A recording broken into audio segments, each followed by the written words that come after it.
दीर्घ आयुष्य एवं मोक्ष के हेतुभूत भगवान शंकर की आराधना।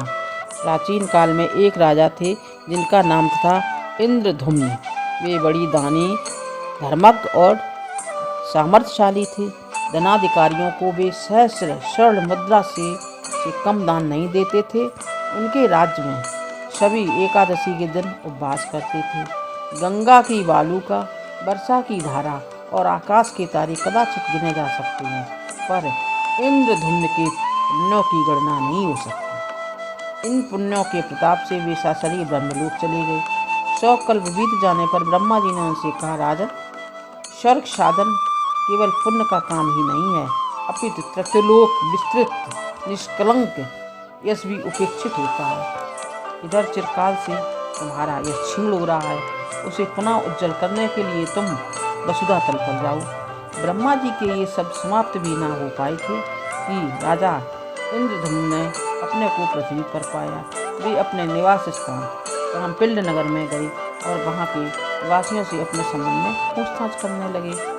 उन्होंने कहा, हम लोग तो उनके संबंध में कुछ भी नहीं जानते, आप किसी वृद्ध चिरायु से पूछ सकते हैं।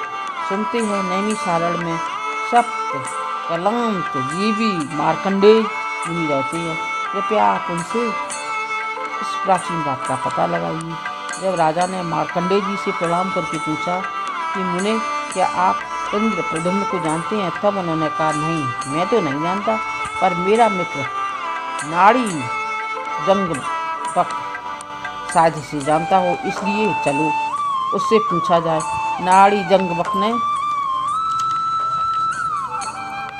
अपनी बड़ी विस्तृत कथा सुनाई और साथ ही अपनी असमर्थता प्रकट करते हुए अपने से भी अति दीर्घायु प्रकार कर्म उलूक के पास चलने की सम्मति दी। पर इसी प्रकार सभी अपने को असमर्थ बतलाते हुए चिरायु गृतराज और मानसरोवर में रहने वाले कच्छप मंथर के पास पहुँचे। मंथर ने इंद्र प्रद्युम्न को देखते ही पहचान लिया और कहा कि मैं आप लोगों में जो यह 5वां राजा इंद्र प्रद्युम्न है, इसे देखकर मुझे बड़ा भय लगता है, क्योंकि इसी के यज्ञ में मेरी पीठ पृथ्वी की उष्णता से जल गई थी। अब राजा की कीर्ति तो प्रतिष्ठित हो गई, पर अपने 6 स्वर्ग में जाना ठीक ना समझा और मोक्ष साधन की जिज्ञासा की। एक तीर्थ मंथर ने लोमेश जी के पास चलना शेष कर बतलाया। लोमेश जी के पास पहुंचकर यथाविधि प्रणाम करने के पश्चात मंथर ने निवेदन किया कि इंद्र प्रद्युम्न कुछ प्रश्न करना चाहते हैं।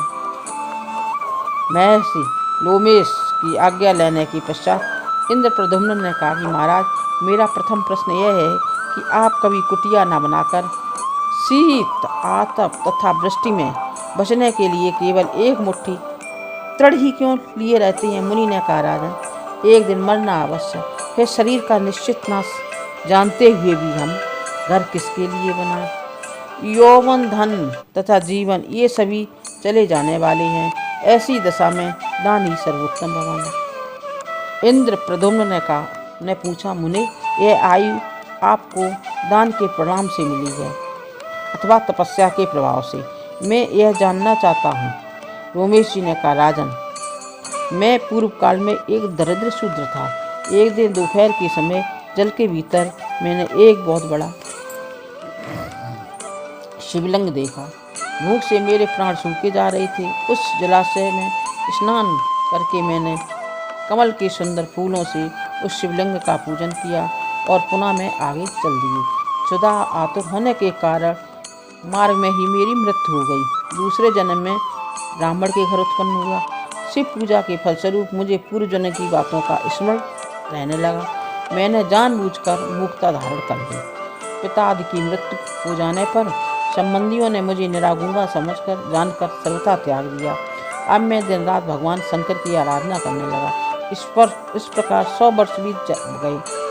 प्रभु चंद्र शेखर ने मुझे प्रत्यक्ष दर्शन दिए और मुझे इतनी दीर्घ आयु दी। यह जानकर इंद्र प्रद्युम्न, बक, कच्छप, गीध और उल्लूक ने भी रोमेश जी से शिव दीक्षा ली और तप करके मोक्ष